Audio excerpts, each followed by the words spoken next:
آج ہم بات کر رہے ہیں ہندوستان کے مشہور تعلیمی ادارے جو مسلمانوں کا روشن مستقبل کو تیار کرنے کے لیے اپنی کوششیں کر رہا ہے، جس کا نام ہے Marwar education and welfare society, Marwar Muslim educational and welfare society. گزشتہ 1 اگست 2021 کو اس کمیٹی کے گورننگ کونسل کی باڈی تیار کی گئی اور اس کی باڈی تیار کرنے کے لیے الیکشن جو ان کے نارمس ہیں اس کو پورا کیا گیا، اور اس الیکشن کے بعد میں جو ہے 21 ممبر جو سامنے آئے ہیں اور جو فہرست میں نے دیکھی ہیں، اس فہرست میں 21 ممبروں میں اکثر اور بیشتر لوگ قابل تعریف ہیں، اور ان سے یہ امید کی جا سکتی ہیں کہ اس ادارے کو دن دوگنی اور رات چوگنی ترقی کرا کے مسلمانوں کے بہتر مستقبل کے لیے اپنی ساری کوششیں جاری اور ساری رکھیں گے۔ اسی کے ساتھ میں ہمارے ہر دل عزیز قوم چڑوان کے سرپرست اور ہمدرد ملت اور ہمدردان قوم جناب محمد علی صاحب کو صدر کے عہدے پر دوبارہ فائز کیا گیا۔ نہایت خوشی کے ساتھ اس بات کو تسلیم کیا جاتا ہے کہ ایسے شخص کو جو ہے اس عہدے پر فائز کیا گیا، اور قوم چڑوان کا ایک فرد ہونے کے ناطے، اس برادری کا ایک حصہ ہونے کے ناطے مجھے بھی اس بات کا فخر ہے کہ ہمارے سرپرست آج اس مقام پر فائز ہیں اور ایمانداری اور دیانتداری کے ساتھ فائز ہیں۔ اسی کے ساتھ چند باتیں اور جو عرض کرنی تھی وہ یہ ہیں کہ جیسا کہ ہم سب کو معلوم ہے کہ یہ تعلیمی ادارہ ہیں اور ہندوستان کا بڑا تعلیمی ادارہ ہے، اور تعلیم کے لیے کئی سالوں سے جستجو اور محنت کر رہا ہے۔ اسی کے ساتھ میں کچھ عرصے سے چکتسا شیتر میں بھی اس ادارے نے قدم رکھا اور کافی کامیابی حاصل کی، اور کئی لوگوں تک چکتسا کی سیوائیں پہنچانے میں سفل ہوا ہے۔ لیکن اکثر ایک بات سامنے آتی ہے کہ جیسا کہ مانا جاتا ہے کہ اس ادارے کا سوتر سنچالک محمد عتیق صاحب کو مانا جاتا ہے، اور عرصے دراز سے ایک بات یہی موضوع سخن رہتی ہے کہ باقی جو کمیٹی کے ممبر ہوتے ہیں یس مین ہوتے ہیں، لیکن اس بار جو کمیٹی کے ممبر بنے ہیں مجھے ان سے پوری امید ہے اور پورا اعتماد ہے کہ جب تک یہ کمیٹی قائم رہے گی اور جب تک اس کا کاریہ کال رہے گا تب تک یہ اپنی پوری ایمانداری اور دیانتداری کے ساتھ کام کرتے رہیں گے۔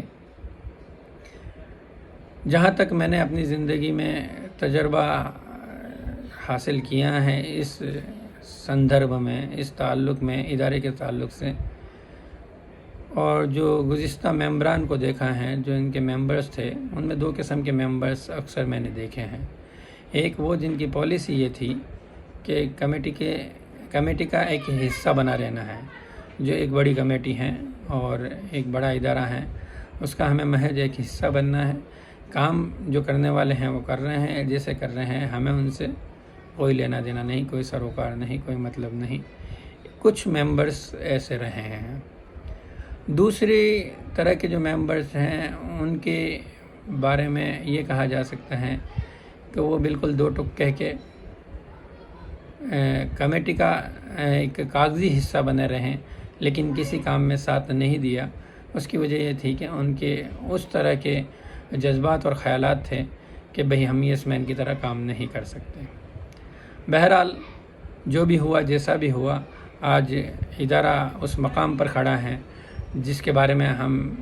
ایک لمبی چرچا کر سکتے ہیں، اور جو مسلمانوں کا مستقبل ہے اور انشاءاللہ روشن مستقبل ہوگا۔ بس یہی دعا ہے کہ اب یہ جو 21 ممبر جو گورننگ کونسل میں آئے ہیں اور جو صدر ہمارے جناب محمد علی صاحب کو صدر کے عہدے پر فائز کیا گیا ہے، انشاءاللہ اللہ کی ذات سے امید قوی ہے کہ اتنے سالوں میں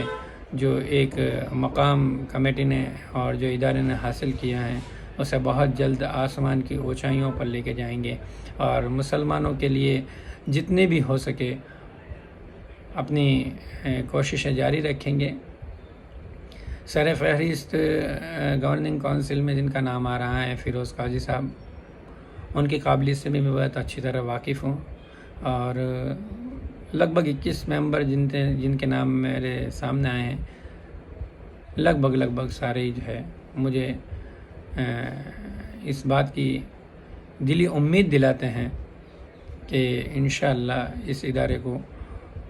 اس طرح کام کر کے بتائیں گے جس طرح تاریخ میں کبھی ہوا نہیں ہوگا انشاءاللہ۔ اور آپ سب سے بھی ایک گزارش ہے کہ مسلمانوں کے روشن مستقبل کے لیے اس ادارے کا تعاون کریں، جان سے، مال سے، یا اپنی زبان سے، یا اپنے ذہن کے، یا اپنے خیالات سے، یا اپنے احساسات سے، جس طرح سے بھی ہو سکے کریں۔ ہو سکتا ہے کچھ کنٹراورسی رہی ہو، لیکن بہرحال یہ ایک ہمارا مستقبل ہے، ہمارا فیوچر ہے، ہمارے بچوں کا کیریئر ہے، ہمارے لیے ایک سرمایہ ہے۔ اب ہماری ذمہ داری ہے، اور خاص طور سے ان 21 گورننگ کونسل کے ممبروں کی ذمہ داری ہے کہ اس کو صحیح دشا کی طرف لے کر چلیں، اور اس کی دشا جو ہے بہترین سے بہترین بنانے کی اپنی پوری کوشش کریں۔ باقی اللہ رب العزت ہر چیز پہ قادر مطلق ہے، انشاءاللہ یہ ادارہ ہماری امیدوں سے زیادہ ترقی کرے گا۔